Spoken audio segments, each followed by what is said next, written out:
Hi everyone. Hope I am visible, audible, etc.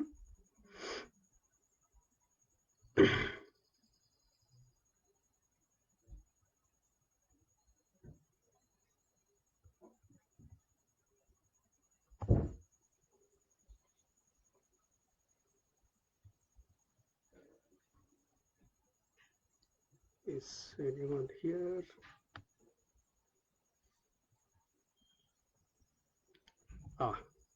Hi Andy. Actually, very relieved that this is working.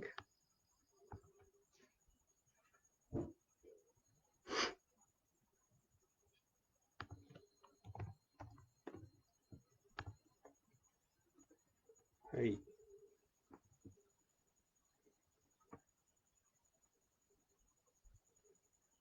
Hello, sir. Srisal Garu.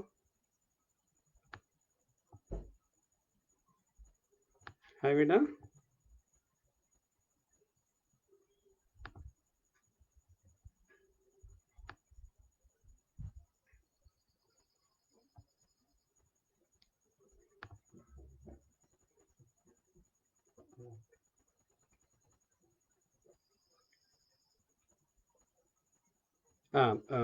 వినపడుతుందా అండి?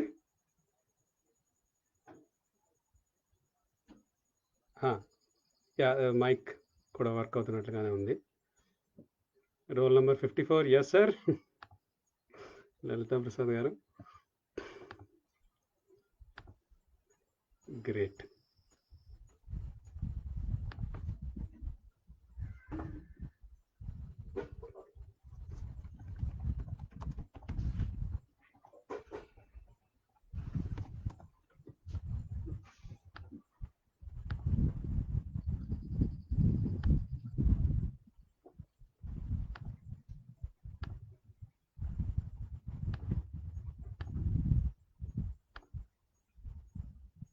Okay, great.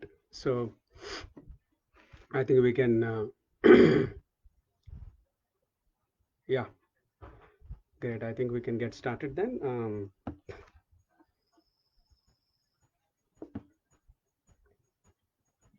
Good evening everyone then.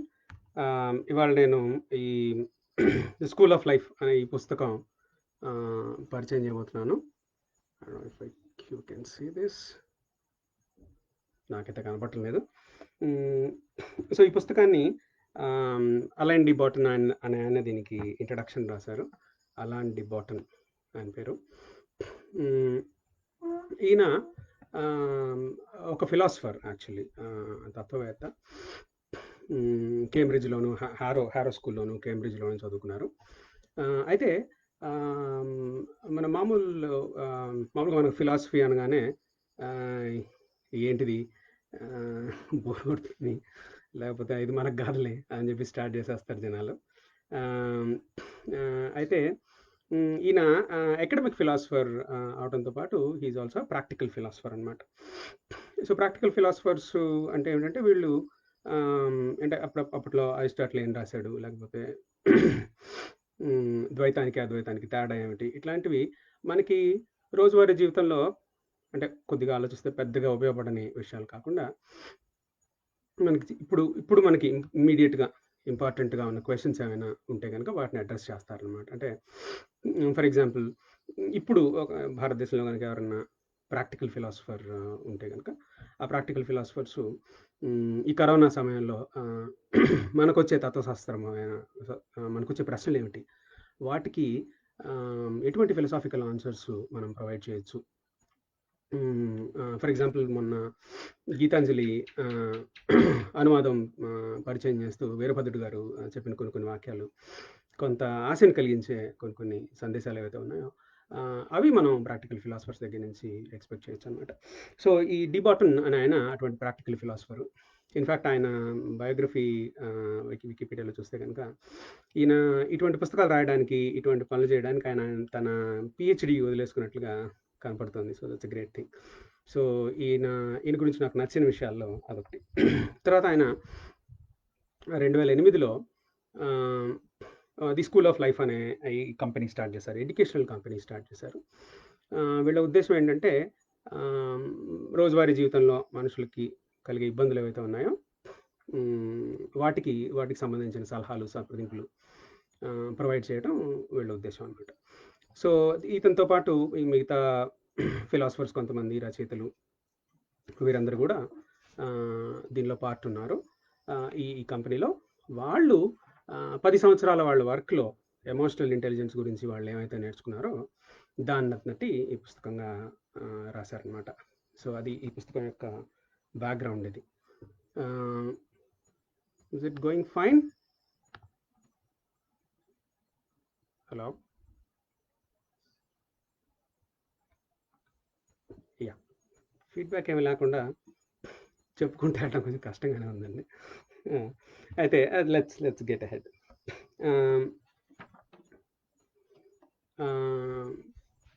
Thank you sir Veerabhadrudu garu. ఇప్పుడు ఇది the school of life and emotional education అనేది ఈ పుస్తకం టైటిల్. Introduction by Alain de Botton. కంటెంట్స్లోకి వస్తే కనుక 5 చాప్టర్లు ఉన్నాయి దీనిలో. చాప్టర్ల పేర్లు కూడా చాలా సింపుల్గా ఉంటాయి.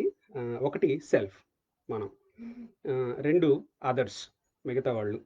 3 రిలేషన్షిప్స్, మానవ సంబంధాలు. 4 వర్క్, మనం చేసే పని, ఆ పనికి మనకి ఉన్న సంబంధం. తర్వాత 5వది కల్చర్, సంస్కృతి. చాలా very simple to understand contents అనమాట. Chapter names are very easy to understand. ఇంకా ముందుకెళ్లే ముందు రెండు మూడు మాటలు చెప్తాను. ఒకటి, మాట్లాడేటప్పుడు లేదా ఇప్పుడు ఈ సబ్జెక్ట్ కంటెంట్లోకి వెళ్ళే కొద్దీ నేను ఇంగ్లీష్ ఎక్కువ ఉపయోగించవచ్చు. ఎందుకంటే ఇటువంటి సబ్జెక్ట్స్ గురించి చదువుకోవడం కానీ చర్చించడం కానీ ఎక్కువగా ఇంగ్లీష్లోనే చేశాను నేను. 1. 2, ఒక 15-20 ఏళ్ళుగా రోజువారీ జీవితంలో పనికి సంబంధించిన, ఆలోచనకు సంబంధించిన విషయాల్లో ఇంగ్లీషే ఎక్కువగా వాడుతున్నాను కాబట్టి దానికి కొంచెం మీరు క్షమించాలి. ఎక్కువ తెలుగు వాడలేకపోవచ్చు నేను. చూద్దాం ఎలా జరుగుతుంది అనేది. 1. 2, ఈ పరిచయ వాక్యాలు, ఈ 5 నిమిషాలు 6 నిమిషాలు పరిచయ వాక్యాలు అయిపోయినాయి కాబట్టి ఈ పుస్తకంలోకి వెళ్తాను నేను. చదువుకుంటూ చాప్టర్ బై చాప్టర్ లేదా పేజ్ బై పేజ్ చదువుకుంటూ మధ్య మధ్యలో తోచిన ఐడియాస్ వ్యాఖ్యానంలాగా ప్రజెంట్ చేస్తూ వెళ్తాను. 1. 3వది ఏంటంటే ఇది చాలా డెన్స్ పుస్తకం. అంటే డెన్స్ అంటే నా ఉద్దేశం మనం ప్రవేశించలేనటువంటి దట్టమైన అని కాదు, గాఢమైన, చిక్కని అని. అంటే ఒక సెంటెన్స్లోను, ఒక పారాగ్రాఫ్లోను చాలా మీనింగ్ ప్యాక్ చేసి ఉంటుందన్నమాట. కాబట్టి దీన్ని వరుస పెట్టేసి దీనిలో విషయాల లిస్ట్ వేసుకుంటూ వెళితే పెద్ద ఉపయోగం ఉండదు. 1. 2, అలాగని సారాంశంగా ప్రజెంట్ చేస్తే కనుక ఇంతేనా అనిపిస్తుంది. అంటే ఏమిటి, గొప్ప ఫిలాసఫర్స్ వచ్చేవరకు తేల్చి ఏం చెప్పారు, సోక్రటీస్ ఏమన్నాడు, for example know yourself అన్నాడు. అలా వింటే ఇది చాలా పేలవంగా అనిపిస్తుంది. కాబట్టి దీన్ని line by line, page by page, paragraph by paragraph, actually idea by idea దీన్ని మనం చదువుకుంటూ వెళ్ళడం ఈ పుస్తకం చదవడానికి ఒక మంచి పద్ధతి. అలా చదవాలంటే ఈ పుస్తకం చాలా పెద్దది. సో గంటలో ఇదంతా కవర్ చేయగలుగుతానన్న నమ్మకం నాకైతే లేదు. సో నేనేమని ఆలోచించానంటే మొదలు పెట్టుకొని ఇంట్రడక్షన్ మహా అయితే చేయగలిగితే వాళ్ళ ఇంట్రడక్షన్ కవర్ చేసుకున్నాము. తర్వాత ఎలాగూ విడిగా వీడియోలు చేసి బుక్ రీడర్స్ క్లబ్ గ్రూప్లో పెట్టే సాంప్రదాయం ఆల్రెడీ స్టార్ట్ చేశాం కాబట్టి ఇంట్రెస్ట్ అవకాశాన్ని బట్టి మిగిలిన చాప్టర్ బై చాప్టర్ నేను వీడియోస్లో ప్రజెంట్ చేసుకుంటూ వెళ్తాను. సో ఇవాళ టార్గెట్ అయితే మనం ఇంట్రొడక్షన్ కవర్ చేసుకుంటే సరిపోతుంది అనుకోవచ్చు అనమాట. సో ఇంట్రొడక్షన్ దగ్గరికి వచ్చేసరికి మొట్టమొదటి కాన్సెప్టు డి బాటన్ రాశారు. ఇంట్రొడక్షన్ ఎలా స్టార్ట్ చేస్తున్నారంటే, ఏమిటి ఎమోషనల్ ఎడ్యుకేషన్, అసలు మనం దాని మీద ఫోకస్ చేస్తున్నామా, ఎమోషనల్ ఎడ్యుకేషన్ మనం ప్రొవైడ్ చేస్తున్నామా, చేయడం లేదా, ఏమిటి దాని వెనకాల, దాని కథాకమాంశం ఏంటి అని మొదలు పెడుతున్నారు అనమాట. ఏమంటారంటే, modern societies are collectively deeply committed to education and have in place the mechanism needed to teach every conceivable profession and to cover every topic of inquiry అంటారు అనమాట. అంటే మన ఆధునిక విద్యా వ్యవస్థలో మనం ఎడ్యుకేషన్కి బాగా డీప్గా కమిట్ అయి ఉన్నాము. ఆధునిక సమాజాల్లో ఎడ్యుకేషన్‌కి చాలా డీప్‌గా కమిట్ అయ్యున్నాము. తర్వాత రకరకాల ప్రొఫెషన్స్, రకరకాల స్కిల్స్ నేర్పడానికి కావాల్సినటువంటి వ్యవస్థల్ని మనం ఏర్పాటు చేసుకొనున్నాం. మనం పైలట్స్‌ని, న్యూరో సర్జన్స్‌ని, ఇన్స్యూరెన్స్ ప్రొఫెషనల్స్‌ని, డెంటిస్ట్‌లని, ఆహ్, తర్వాత ఫ్రెంచ్ గ్రామర్‌ని, తర్వాత మెటల్ లాయ్స్ యొక్క కండ్యూసివ్ ప్రాపర్టీస్, ఇలా ఒక వెరైటీ ఆఫ్ ఐటెమ్స్, ఏరియాస్‌లో మనం ఎడ్యుకేషన్ ప్రొవైడ్ చేస్తున్నాం. ఇంకొకటి చెప్పాలంటే, we are not individually much cleverer than the average animal. But the knack of our species lies in our capacity to transmit our accumulated knowledge down the generations. ఒక average యానిమల్‌తో compare చేసినట్లయితే, ఒక average human బీయింగు అంటే ఆ species characteristic control చేస్తే గనక గొప్ప తెలివికల వాళ్ళనో, బలవంతులనో చెప్పలేము. అయితే మన కెపాసిటీ ఎక్కడంటే, ఒక జనరేషన్‌లో మనం నేర్చుకున్నటువంటి నాలెడ్జ్ ఏదైతే ఉందో దాన్ని నెక్స్ట్ జనరేషన్‌కి మనం కంఫర్టబుల్‌గా పాస్ చేయగలుగుతున్నాము. ఇక్కడ ఒక మాట అంటారీయన, "the slowest among us can in a few hours pick up ideas that it took a few rare geniuses a lifetime to acquire." ఎప్పుడో గాని పుట్టని మేధావులు ఒక జీవితకాలం శ్రమించి ఆహ్, కనుక్కున్నటువంటి లేదా విశదపరిచినటువంటి ఆలోచనలు ఏవైతే ఉన్నాయో, మనలో బాగా స్లోగా, కొంచెం స్లోగా ఉండే అలాంటి వాళ్ళు కూడా ఒక 2, 3 గంటల్లో నేర్చుకోగలుగుతారు అంటారనమాట. అయితే ఇటువంటి సిస్టమ్ ఉన్నప్పుడు కూడా, ఇటువంటి ఇటువంటి సమాజాల్లో ఎడ్యుకేషన్ మీద మనం ఇంత ఫోకస్ చేసేటువంటి సమాజాల్లో ఉన్నప్పుడు కూడా, what is distinctive is just how selective we are about the topics we deem it possible to educate our in. ఎటువంటి టాపిక్స్‌లో మనల్ని మనం ఎడ్యుకేట్ చేసుకోగలము అనే విషయంలో మనం చాలా చూసీగా ఉంటాము అంటున్నారనమాట. Our energies are overwhelmingly directed towards material, scientific and technical subjects. Material, scientific and technical subjects, and away from psychological and emotional ones. మనం సైకలాజికల్ సబ్జెక్ట్స్ కానీ, ఎమోషనల్ సబ్జెక్ట్స్ కానీ కొద్దిగా దూరంగా ఉంటాం వాటి నుంచి. మన రాబోయే జనరేషను మ్యాథ్ ఎంత బాగా నేర్చుకుంటున్నారు, వీళ్ళు ఎంత గొప్ప సైంటిస్టులు అవుతారు అన్న విషయంలో మనకు చాలా యాంగ్జైటీ ఉంటుంది. పిసా టెస్ట్‌లని అవని ఇవని పెట్టుకుంటూ ఉంటాము. మన ఎడ్యుకేషన్ సిస్టమ్‌ను మనం కాన్స్టెంట్‌గా అంటే ట్రై చేస్తూ ఉంటాం, అసెస్ చేసుకుంటూ ఉంటాము. అయితే ఈ వచ్చే జనరేషన్ వాళ్ళు పెళ్ళిళ్ళు చేసుకొని సుఖంగా ఉంటారా లేదా?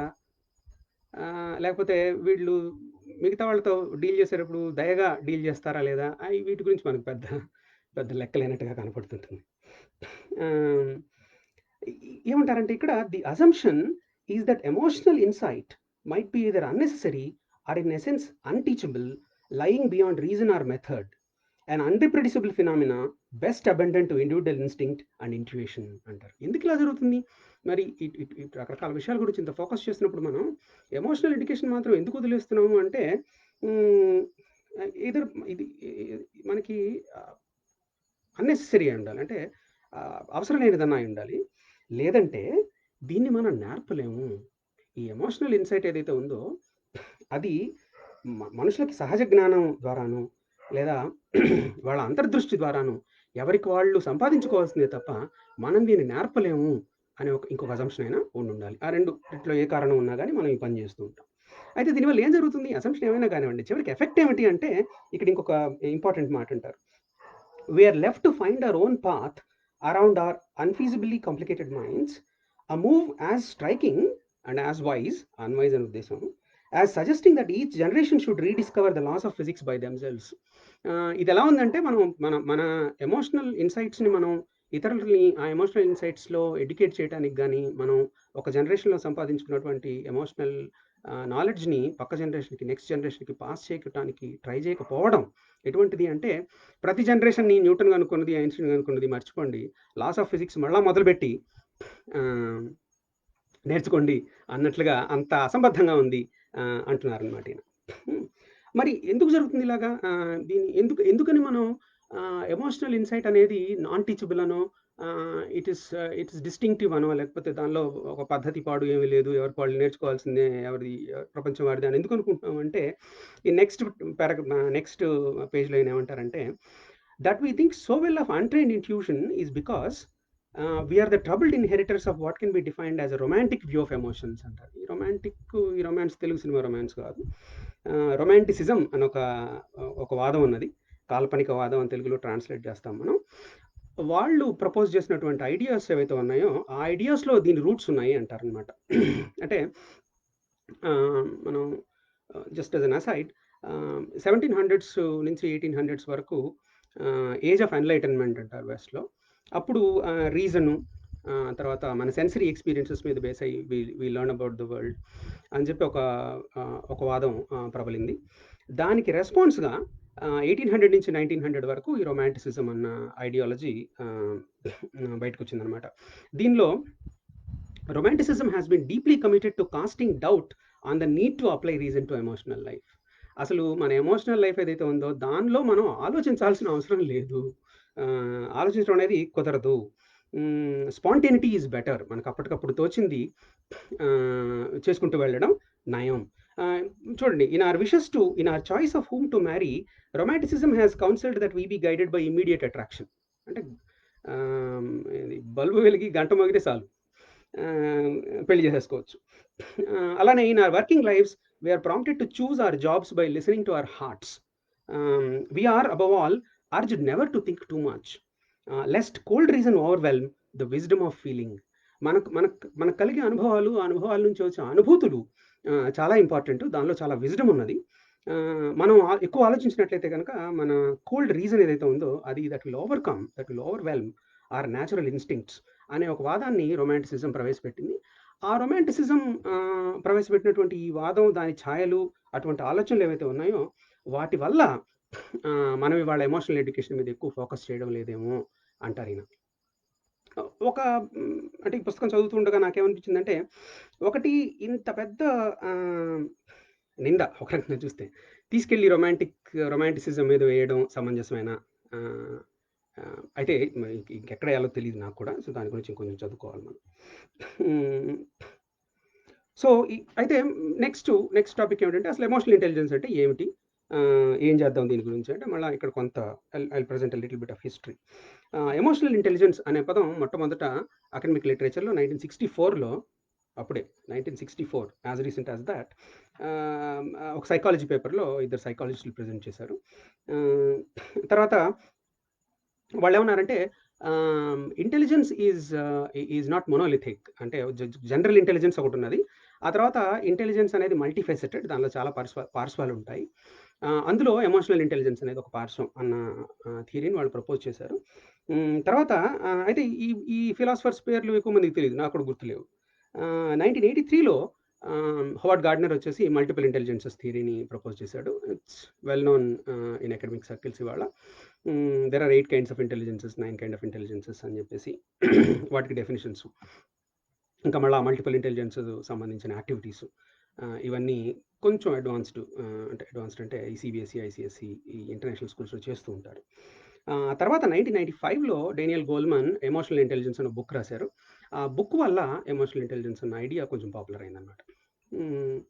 అయితే ఈ ఆ పుస్తకంలో కూడా ఆయన ఎలా ప్రజెంట్ చేస్తారంటే ఎమోషనల్ ఇంటెలిజెన్స్ని ఐక్యూతో పాటు ఇది కూడా ఒక కోషెంట్ అన్నట్లుగా ప్రపోజ్ చేస్తారనమాట. అంటే మనం సీఈఓగా సక్సీడ్ అవ్వాలంటే మీకు ఐక్యూ ఎంత ఇంపార్టెంటో ఈక్యూ కూడా అంత ఇంపార్టెంట్. అట్లాగా as a formula for success, as a way to get ahead present చేస్తారనమాట. అంతేగాని emotional intelligence as a way to enrich your life, అట్లాంటి యాంగిల్ నాకు ఆ పుస్తకంలో అంటే చూసి చాలా రోజులైంది, కనపడ్డట్టుగా గుర్తులేదు. So anyway, that is the history of the ideas of emotional intelligence అనమాట. సో మరి ఎమోషనల్ ఇంటెలిజెన్స్ అంటే ఏమిటి అంటే, when we speak of emotional intelligence we are alluding in a humanistic rather than scientific way to whether someone understands key components of emotional functioning. ఈ భావోద్వేగ పూరితమైన జీవితం ఏదైతే ఉందో ఇది గడిపేటప్పుడు ఆ డిఫరెంట్ ఎమోషన్స్ ఏవైతే ఉన్నాయో ఆ ఎమోషన్స్ని మనం ఎన్కౌంటర్ చేసినప్పుడు వాటికి మన రెస్పాన్సెస్ ఎలా ఉన్నాయో, ఈ విధమైన ఎమోషనల్ ఫంక్షనింగ్ సక్రమంగా ఉంటే కనుక అటువంటి వాళ్ళని ఎమోషనల్ ఇంటెలిజెన్స్ ఉన్నవాళ్ళు, అటువంటి వాళ్ళకి ఎమోషనల్ ఇంటెలిజెన్స్ ఉంది అనొచ్చు అంటారనమాట. కొంచెం ఎలాబరేట్ చేస్తున్నారు ఇక్కడ. అయితే ఈ ఎలాబరేట్ చేసేటప్పుడు ఆయన ఒక 4-5 విషయాల గురించి చెప్తారు. ఆ 4-5 విషయాలు కూడా I thought the sequence of them was also important. First, the emotionally intelligent person knows that love is a skill, not a feeling. ఈ ప్రేమించడం అనేది ఒక స్కిల్, నేర్చుకోవాల్సిన విషయం అంటారనమాట. It's a skill, not a feeling, and will require trust, vulnerability, generosity, humour, sexual understanding and selective resignation. వీటన్నిటితో పాటు మధ్యలో ఇది ఇంకింతే, మనం ఏమీ చేయలేము అని వదిలేసి ముందుకు వెళ్ళగలిగే తెలివితేటలు కూడా కావాలి అంటారు. సో ఇక్కడ లవ్ గురించి మాట్లాడాలి. The emotionally intelligent person awards themselves the time to determine what gives their working life meaning and has the confidence and tenacity to try and find an accommodation between their inner priorities and the demands of the world అంటారు. పని next he's talking about work. Love అయిపోయింది, work గురించి మాట్లాడుతున్నారు. The emotionally intelligent person ఏం చేస్తారంటే మన working లైఫ్కి meaning ఎక్కడి నుంచి వస్తుంది, నేను చేసే వర్క్కి నేను ఒక మీనింగ్ యాట్రిబ్యూట్ చేస్తున్నాను, ఆ మీనింగ్ ఎక్కడి నుంచి వస్తుంది, నాకు ఇంటర్నల్గా కొన్ని రిక్వైర్మెంట్స్ ఉన్నాయి, కొన్ని ప్రయారిటీస్ ఉన్నాయి, తర్వాత అవుట్ సైడ్ వరల్డ్ దానికి కూడా కొన్ని డిమాండ్స్ ఉన్నాయి అవుట్ సైడ్ వరల్డ్కి నా మీద నుంచి.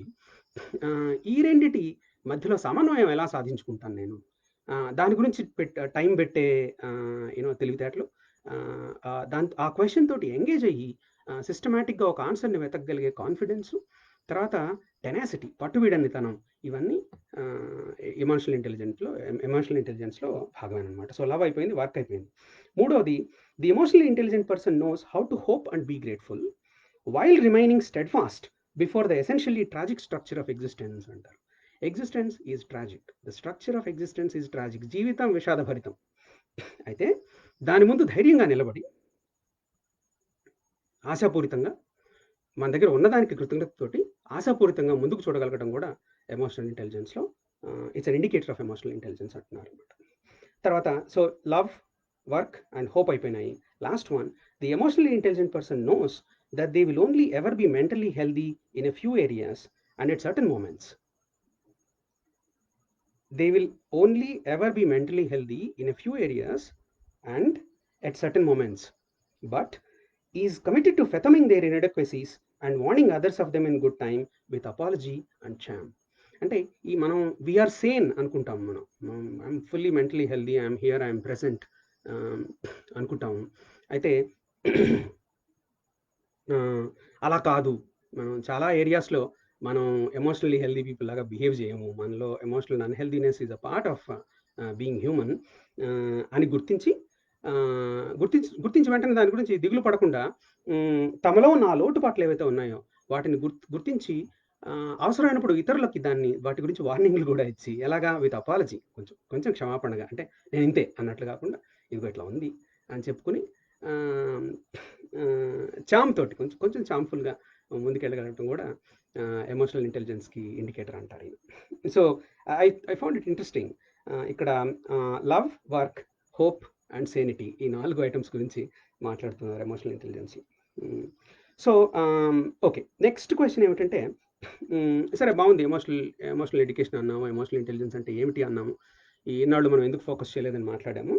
ఇంతకుముందు ఏం చేసేవాళ్ళు, ఇప్పుడు కొత్తగా ఇవాళ స్టార్ట్ అయిన సమస్య, హ్యూమన్ బీయింగ్స్ ఉన్నప్పటి నుంచి వాళ్ళకి ఎమోషన్స్ ఉన్నాయి కదా, వాళ్ళకి ఎమోషనల్ ఇష్యూస్ ఉన్నాయి కదా, అంటే కనుక సెక్యులరైజేషన్ ఈజ్ ద ప్రాబ్లం అంటారు అన్నమాట. అంటే ఇంతకుముందు మతం ఈ గ్యాప్ ఏదైతే ఉందో ఆ గ్యాప్ని మతం ఫిల్ చేసేది. For most of human history emotional intelligence was broadly in the hands of religions. It was they that talked with greatest authority about ethics, meaning, community and purpose. నైతికత, మనం చేసే పనులకి ఏమైనా అర్థం ఉందా, తర్వాత కమ్యూనిటీగా ఎలా ఉండాలి, మన జీవిత పరమార్థం ఏమిటి, ఇటువంటి ప్రశ్నలకు సమాధానాలు ఇదివరకు మతం ఇచ్చేది. It was they that offer to instruct us in how to live, love and die well. So మంచిగా బతకడం ఎలాగా, మంచిగా ప్రేమించడం ఎలాగా, మంచిగా చనిపోవడం ఎలాగా, ఇటువంటి ప్రశ్నలకి సమాధానాలు ఇవ్వడానికి వాళ్ళు ఒక అథారిటేటివ్ పొజిషన్లో పెట్టుకున్నది మతం. అయితే మిడిల్ ఆఫ్ 19th centuryలో స్టార్ట్ చేసి యూరోప్లో ఎస్పెషల్లీ ఈ మతం మీద నమ్మకం తగ్గిపోవడం, మతం దాని ఆచారాలకు నమ్మకం తగ్గిపోతున్నప్పుడు అప్పట్లోనే అడిగారు జనాలు, సో ఇప్పటిదాకా మతం ఫుల్ఫిల్ చేసిన పర్పస్ ఏదైతే ఉందో ఇక్కడి నుంచి ఎవరు ఫుల్ఫిల్ చేస్తారు ఆ పర్పస్ని అన్నప్పుడు the increasing answer was culture could replace scripture. మత గ్రంథాలని మనం సంస్కృతితోటి రీప్లేస్ చేద్దాము. సోఫోక్లస్ అండ్ రాషిన్ వాళ్ళు రాసిన ప్లేస్ ఏదైతే ఉన్నాయో, బొటిచెల్లి అండ్ రెంబ్రాండ్స్ యొక్క పెయింటింగ్స్, గోథే అండ్ బొడలియర్ లిటరేచర్, తర్వాత ప్లేటో అండ్ షోపెన్హార్ ఫిలాసఫీ. సో మన దగ్గర ఉన్న ఫిలాసఫీ తోటి, మన దగ్గర ఉన్న నాటకాలతోటి, మన దగ్గర ఉన్న లిటరేచర్ తోటి, మన దగ్గర ఉన్న మ్యూజిక్ తోటి, వాటిలోంచి మనం డిరైవ్ చేసిన వాల్యూస్ తోటి మతం ప్రపోజ్ చేసిన వాల్యూస్ని మనం ఈవెన్చువల్గా రీప్లేస్ చేయొచ్చు అనే హోప్ ఒకటి కనపడింది అనమాట.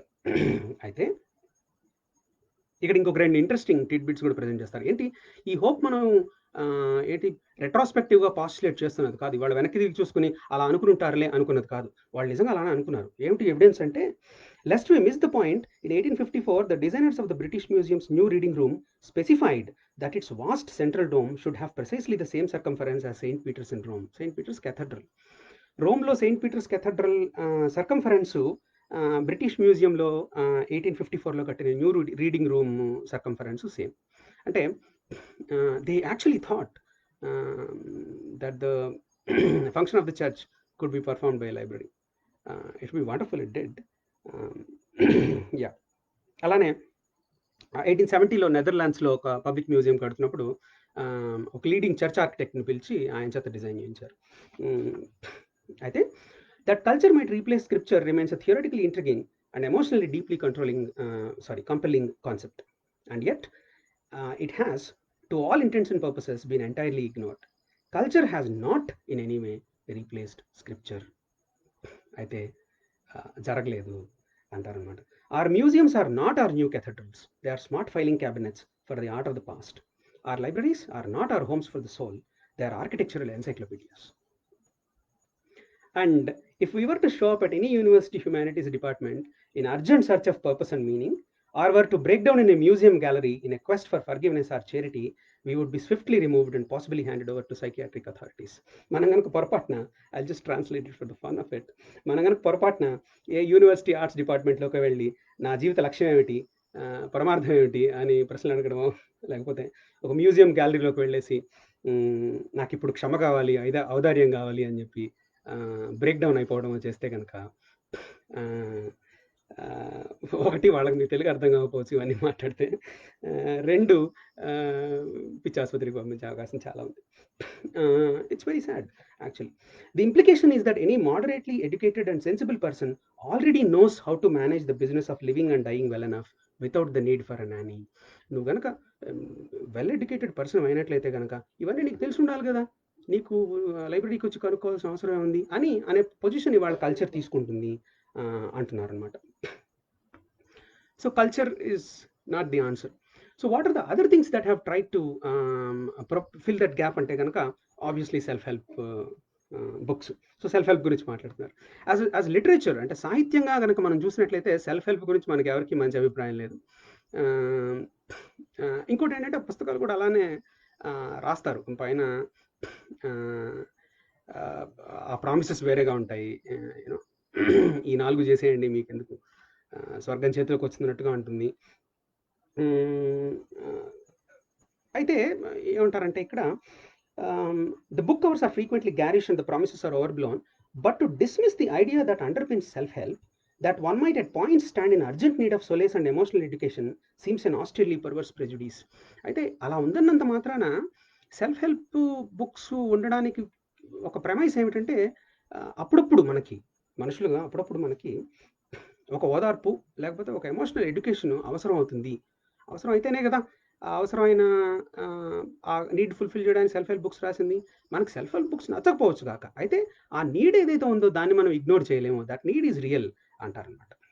తర్వాత ఇంకొంచెం ముందుకెళ్ళి ఏమంటాడంటే, ancient Greek and Roman culture recognised and honoured our needs with greater dignity. ఈ నీడ్స్ ఏవైతే ఉన్నాయో ఈ నీడ్స్ని ఏన్షియంట్ గ్రీక్ అండ్ రోమన్ కల్చర్లో కొంచెం డిగ్నిఫైడ్గా అడ్రస్ చేశారు అంటారన్నమాట. The noblest minds Aristotle, Epicurus, Cicero, Seneca and Marcus Aurelius all turned their hands to what were unmistakably works of self help అంటాడనమాట. The applied philosophical tradition in which they operated continued beyond the fall of Rome. Applied philosophical tradition, ఇప్పుడు వీళ్ళు ఏ applied philosophical ట్రెడిషన్లో indulge అవుతున్నారో that started long back and has continued అంటాడనమాట. ఇక్కడ Michael D మాంటైన్స్ essays ఎగ్జాంపుల్గా ఇస్తాడు. Mountain is very interesting writer. ఆయన Italian Nobel man, Florence చుట్టుపక్కల ఉండేవాడు 1580లో.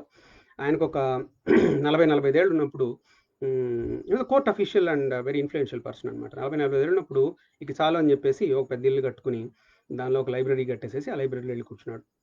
And he try to understand humans through an exploration of his own mind అనమాట. నేను ఆలోచించి, నా ఆలోచనలు నేను ఎగ్జామిన్ చేసుకోవడం ద్వారా హ్యుమానిటీస్‌కి ఉన్న పెద్ద ప్రాబ్లమ్స్‌ని నేను బహుశా అడ్రెస్ చేయగలుగుతానేమో అన్నట్లుగా ఉంటుంది ఆయన చదివితే. He was the original blogger అనుకోవాలి మనం. ఇవాళ మన ఎక్స్‌పీరియన్సెస్ మనం రాసి yes sir. Montaigne was the first ever person in the world to have written an essay. He was the first essayist. నాకైతే బ్లాగర్ లాగా అనిపిస్తాడు. ఇవాళ మనం మన ఎక్స్‌పీరియన్సెస్ ద్వారా మనం మాంటైన్ వాజ్ నాట్ ఫ్రెంచ్ అయి ఉండొచ్చండి. నాకు sorry, he might be French, he might be Italian. What I remember is what he did. Great. కాబట్టి ఇక్కడ ఏమంటాడంటే the problem should not there far be assume to live with the idea of self help per se. Self help అవసరమే, self help అవసరం అన్న ఐడియాతోటి మనకేమి ఇబ్బంది ఉండకూడదు. అయితే దాన్ని ఎలా అడ్రస్ చేసామనేది ఇబ్బందే అంటాడనమాట. In reality there could be few more, ఇక్కడ ఇంపార్టెంట్ మాట అంటారు. ఇన్ రియాలిటీ మనం నిజం మాట్లాడుకునే పని అయితే కనుక there could be few more serious task for any literary work than guiding and consoling us and weakening the hold that confusion and error have on us. అసలు లిటరేచర్ యొక్క ఉద్దేశాల్లో ఒకటి, ఒక ముఖ్యమైన లక్ష్యాల్లో ఒకటి, మనం కన్ఫ్యూజన్లోను ఎర్రర్లోను ఉన్నప్పుడు మనకు దారి చూపించండి కాబట్టి ఇంకేమిటి అంటాడు. కాబట్టి వాళ్ళ సెల్ఫ్ హెల్ప్ జానర్ ఎలా ఉంది అన్న విషయంలో మనకి సందేహాలు ఉండొచ్చు, కానీ సెల్ఫ్ హెల్ప్ అనేది అవసరం అన్న విషయంలో మాత్రం ఏం చాలా గట్టిగా అవును అవసరమే అంటున్నారు. అట్ వన్ లెవెల్ మనం ఇందాక అనుకున్నట్లుగా this is a self help book. కాబట్టి we could also kind of think of it as a defence of why this book is. So ఇప్పుడు ఎక్కడ దాకా వచ్చామంటే మనం ఎమోషనల్ ఎడ్యుకేషన్ మనం ఫోకస్ చేయడం లేదు మన ఎడ్యుకేషన్ సిస్టంలో. తర్వాత romanticism might be the reason. మనం ఎమోషనల్ ఎడ్యుకేషన్ మీద ఎక్కువ ఇన్వెస్ట్ చేయకపోవడానికి రొమాంటిసిజం కారణం కావచ్చు. ఎమోషనల్ ఇంటెలిజెన్స్ అంటే ఏమిటి? ఇదివరకు మతం ఆ పాత్ర పోషించేది, ఇప్పుడు పోషించడం లేదు. దాన్ని రీప్లేస్ చేయడానికి కల్చర్ పనిచేయడం లేదు. సెల్ఫ్ హెల్ప్ మీద మనకి పెద్ద నమ్మకం, గౌరవం లేదు. మంచి సెల్ఫ్ హెల్ప్ పుస్తకాలు రాస్తే బాగానే ఉంటుంది ఇంతవరకు అన్నాడు ఈయన ఇప్పటికీ. అయితే నెక్స్ట్ క్వశ్చన్ ఏమిటంటే, let me just check the time, 32 minutes and we have another 10 pages. Should be able to do this. ఈ ఎమోషనల్ ఎడ్యుకేషన్ ఎలా వర్క్ చేయాలి?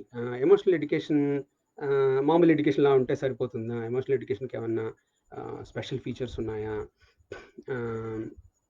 అనే క్వశ్చన్ నెక్స్ట్ అడ్రస్ చేస్తారు అనమాట.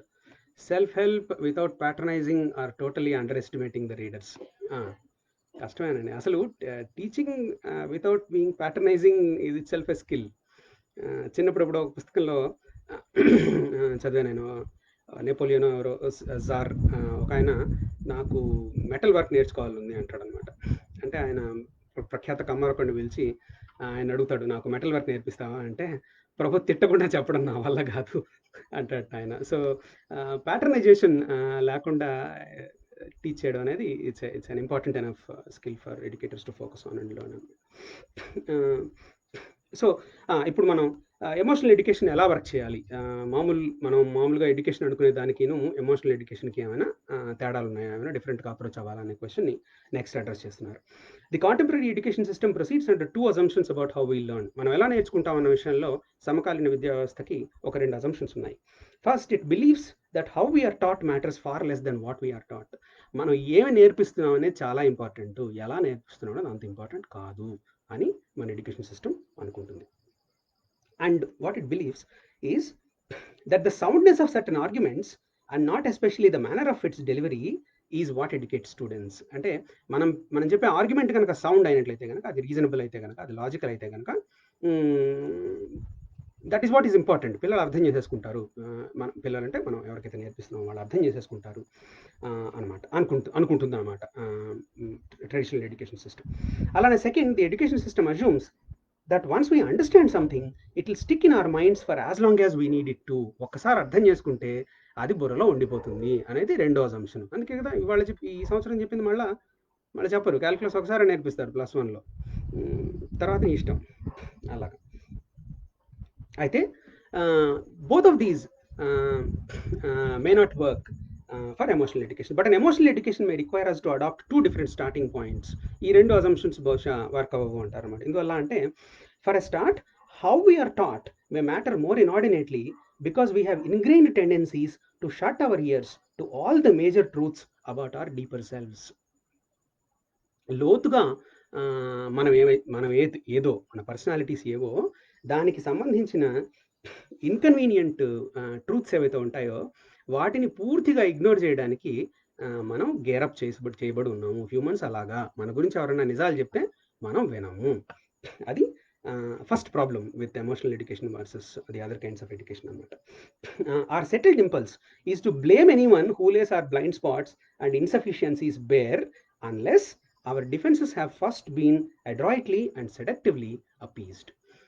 చాలా నైపుణ్యంతో ఈ డిఫెన్సెస్ ఏవైతే ఉన్నాయో మనకి ఇంకో మాట అంటాడు, మనలో ఏమన్నా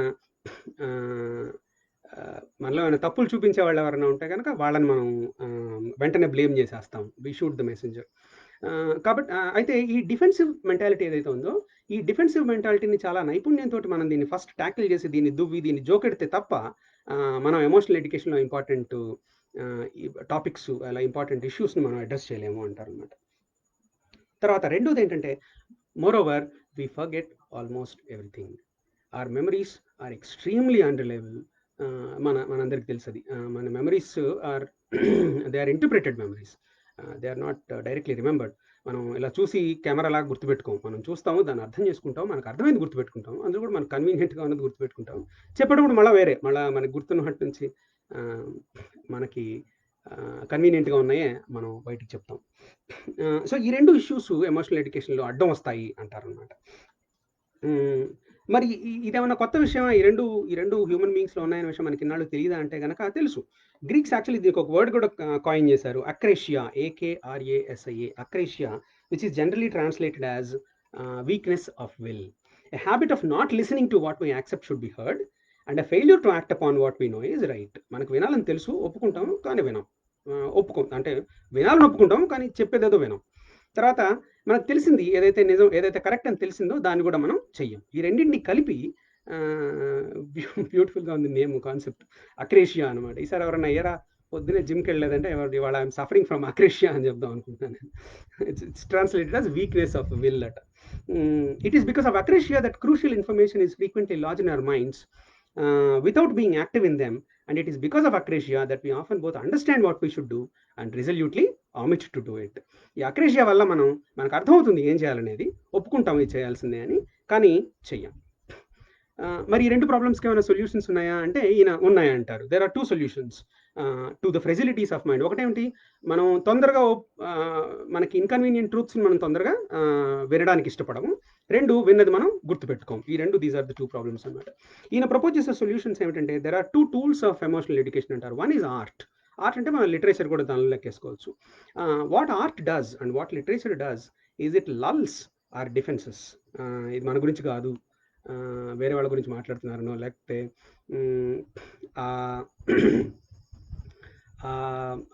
ఆ ప్రెజెంటేషన్ వల్ల, మన ఇన్వాల్వ్మెంట్ వల్ల ఇది మన గురించి అనో, లేకపోతే ఇందులో ఇన్కన్వీనియంట్ ట్రూత్స్ ఉన్నాయనో మనం గమనించకుండా, లేదా it appeals to our sense of beauty, our sense of aesthetics,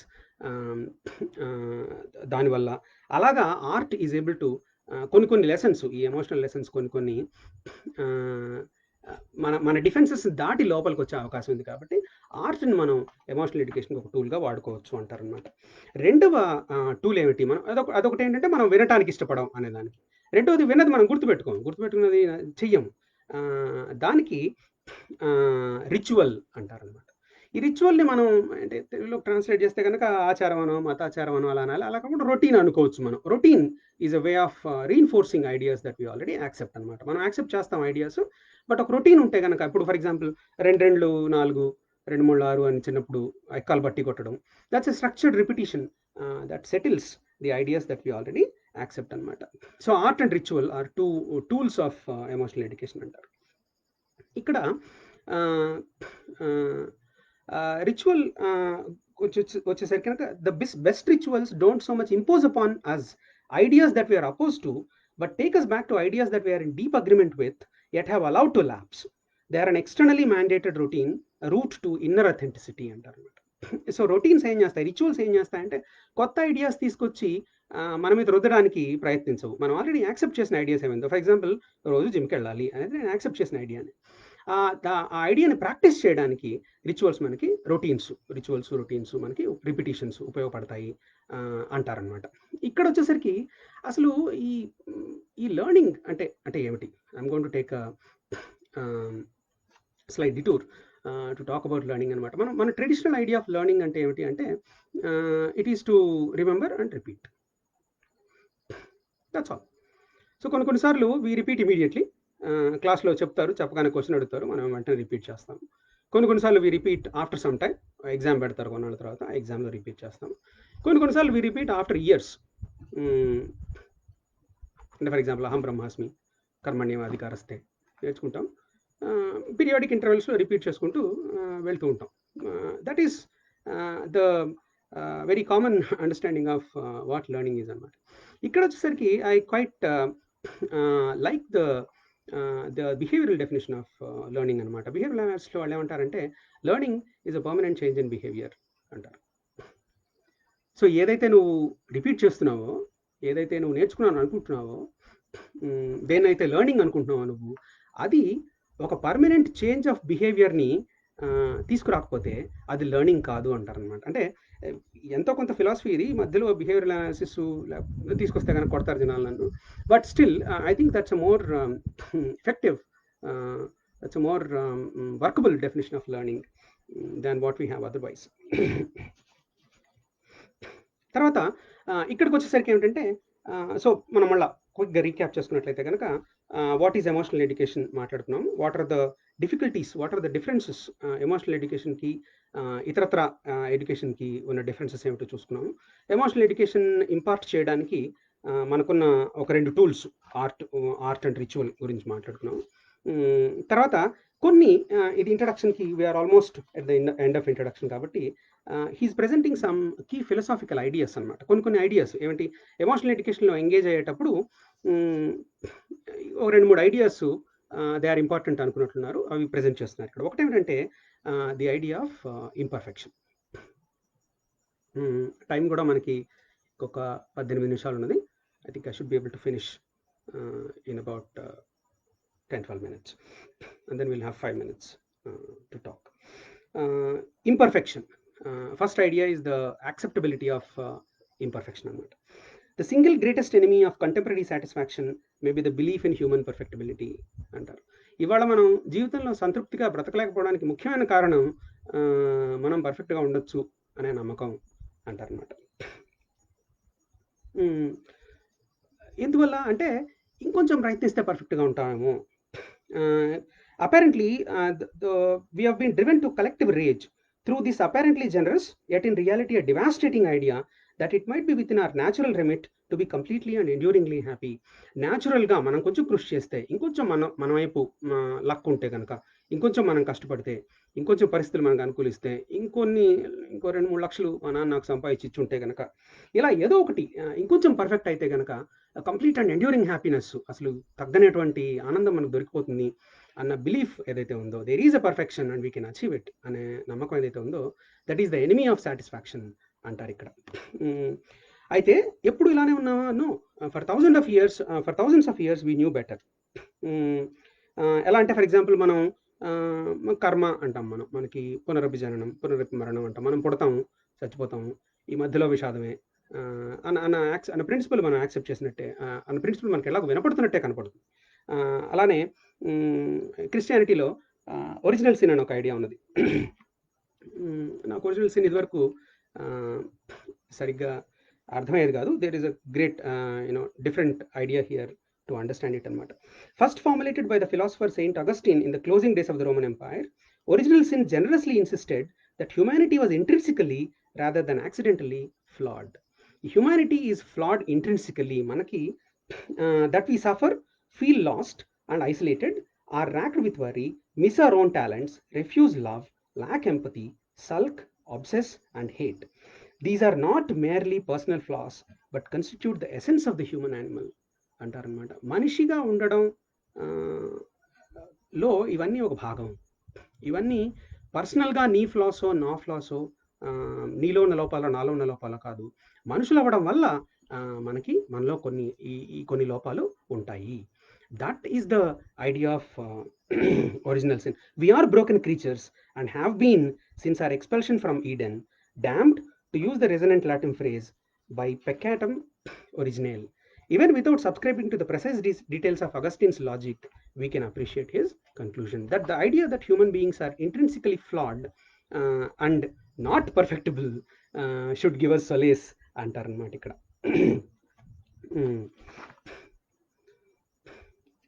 So there can wisely be no solutions, no self-help of a kind that removes problems altogether. కాబట్టి ఏదో ఒక రోజు మన కష్టాలని సమసిపోతాయి, ఆ పర్ఫెక్షన్ వస్తుంది, దానికోసం మనం ఇంకా కష్టపడాలి అని ట్రై చేయడము, అది జరగనప్పుడు దానికి బాధపడటము, ఇవన్నీ లేకుండా లేకుండా ఉండొచ్చు అంటారనమాట.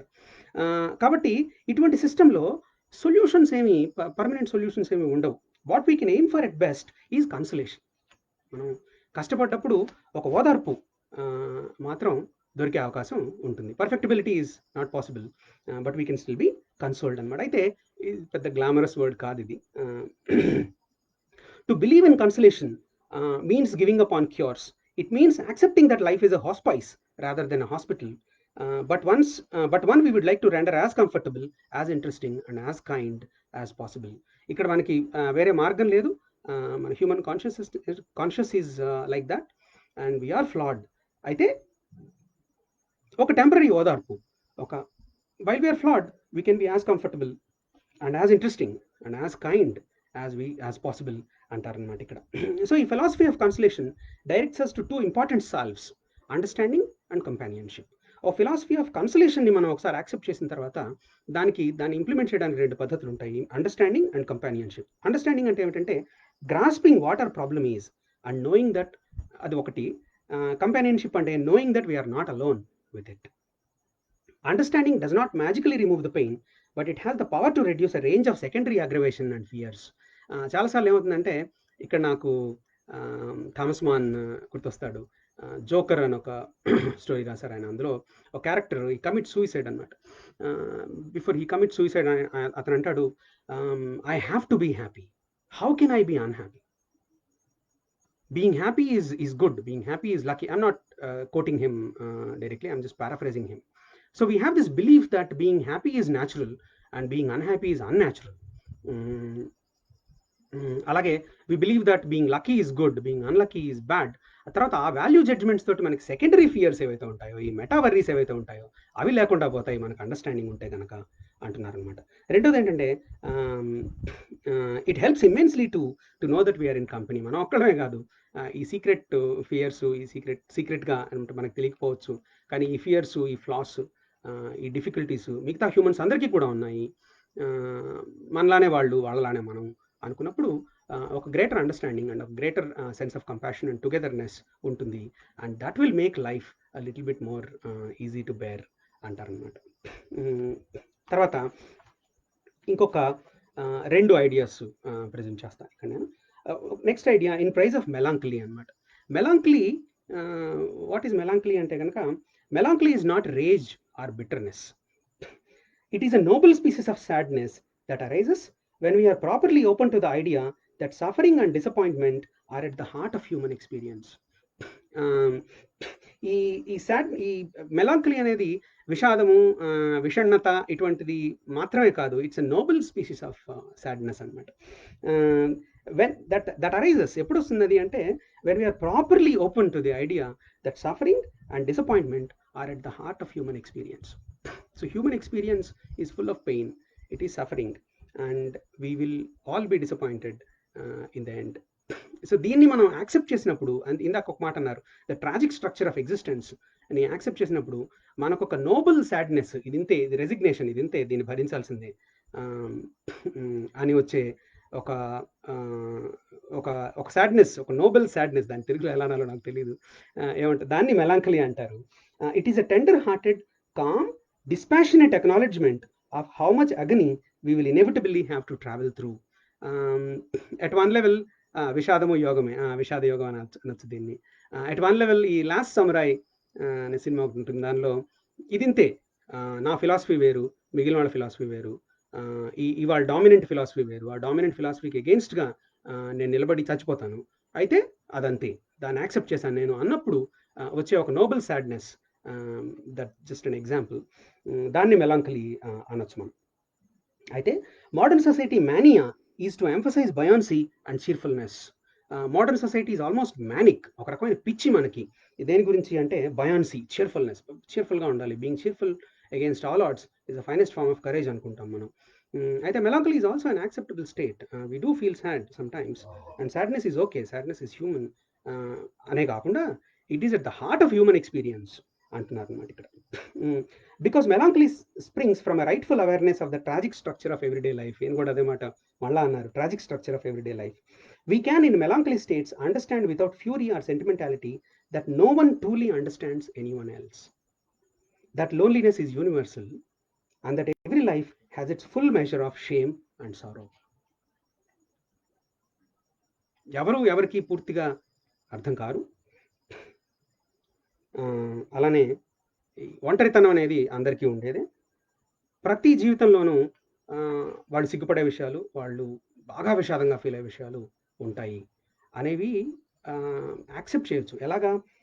ఎక్కువ కోపం లేకుండా, ఎక్కువ సెంటిమెంటాలిటీ లేకుండా ఇవి యాక్సెప్ట్ చేయడానికి మనకి ఒక మెలాంకలీనెస్ని, ది స్టేట్ ఆఫ్ మెలాంకలీ మనకి ఒక అవకాశం కల్పిస్తుంది అంటారనమాట.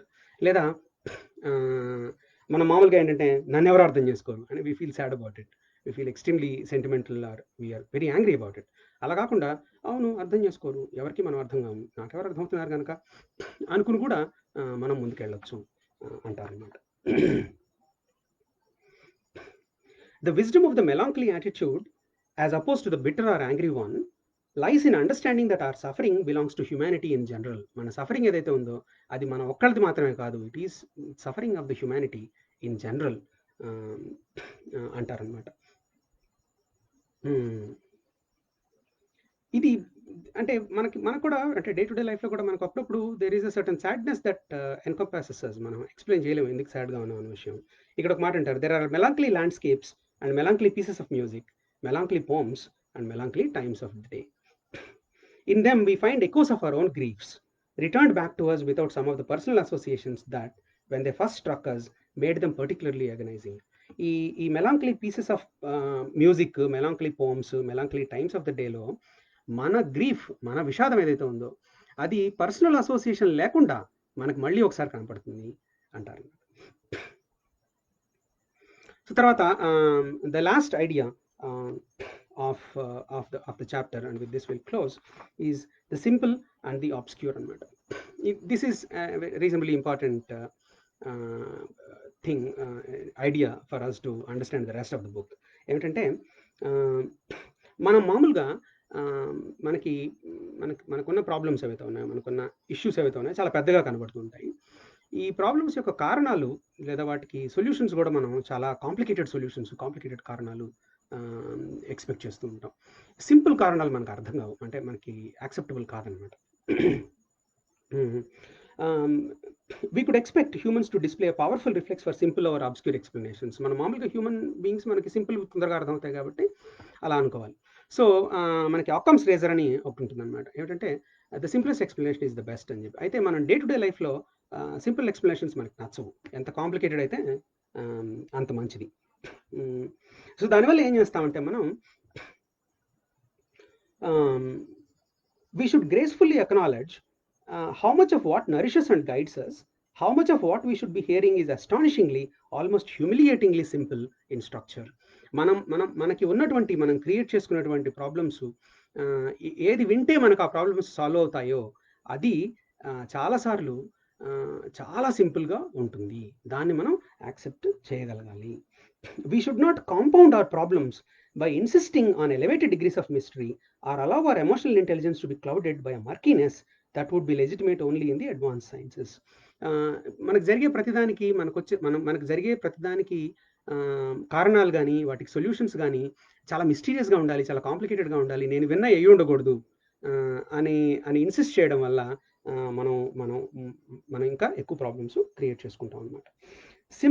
Simplicity should never insult our intelligence. అంటే ఎవరన్నా మనం క్వెషన్ అడిగినప్పుడు సింపుల్‌గా సమాధానం చెప్తే మనకి మనల్ని ఇన్సల్ట్ చేస్తున్నారన్న ఫీలింగ్ వస్తుంది. ఏంటి నేను ఇంత తెలివి కల్లవాడిని కదా! నాకు గట్టివి కొరకటానికి వీలు కానటువంటివి థియరీస్ ఏమి చెప్పకుండా సింపుల్‌గా చెప్పేస్తున్నాడు వీడు అన్నట్లు మనం ఫీల్ అవ్వాల్సిన అవసరం ఏమీ లేదు. We need to be sophisticated enough not to reject a truth because it sounds like something we already know. పెరటి చెట్టు పనికిరానట్లే మనం చాలాసార్లు విన్నవి విన్నాం కదా అనుకుంటాము. వాటి మీనింగ్ మనకు పూర్తిగా అర్థం కాదు.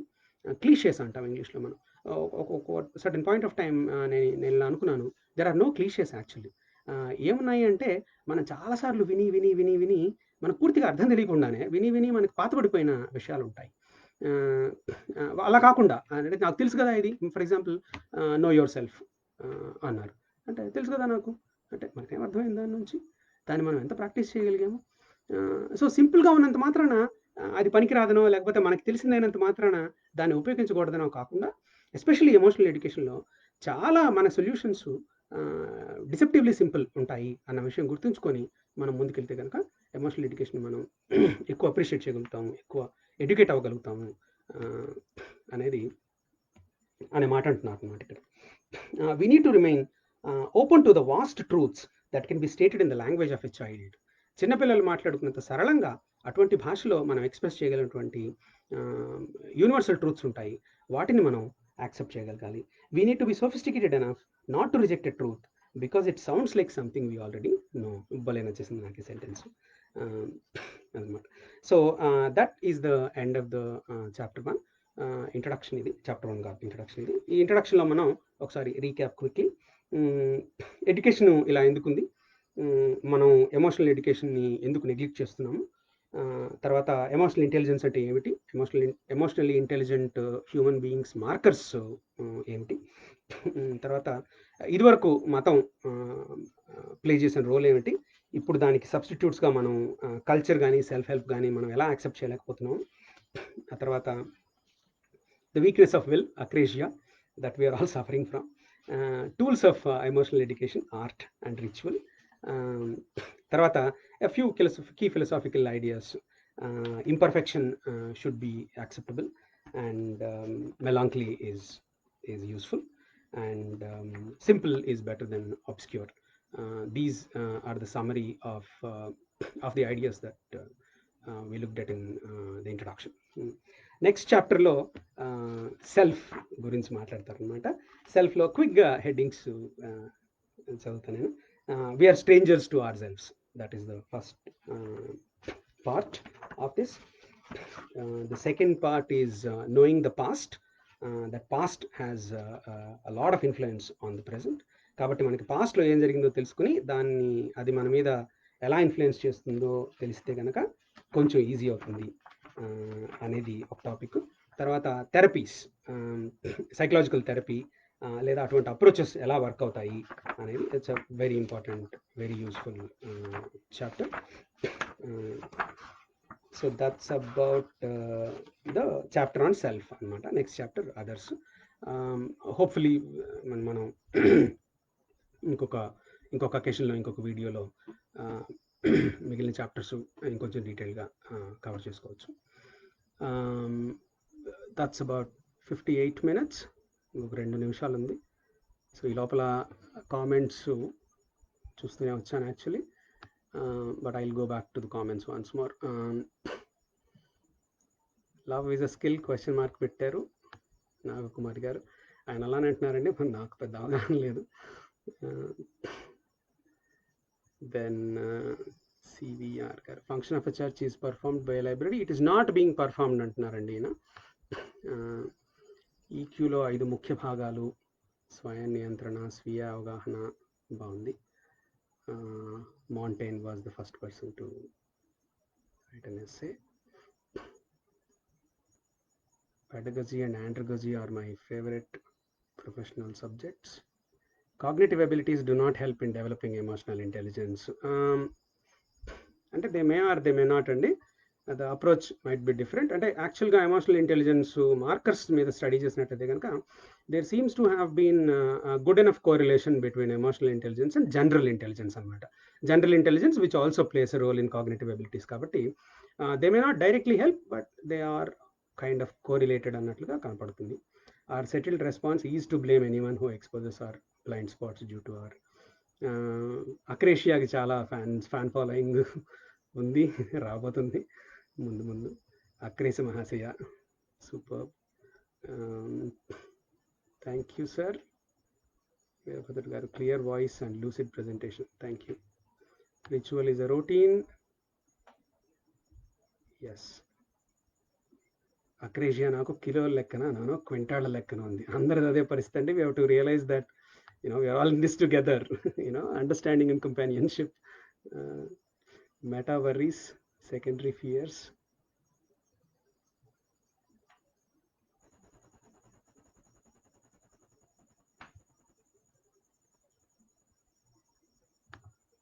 I think we have exceeded the time.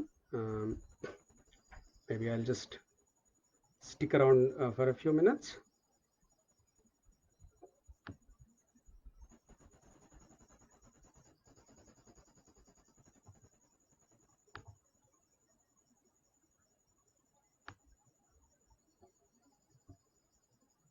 గబుక్కులో 2 మాటలు అందలుచుకుంటే ఇది కరెక్ట్ టైం అండి.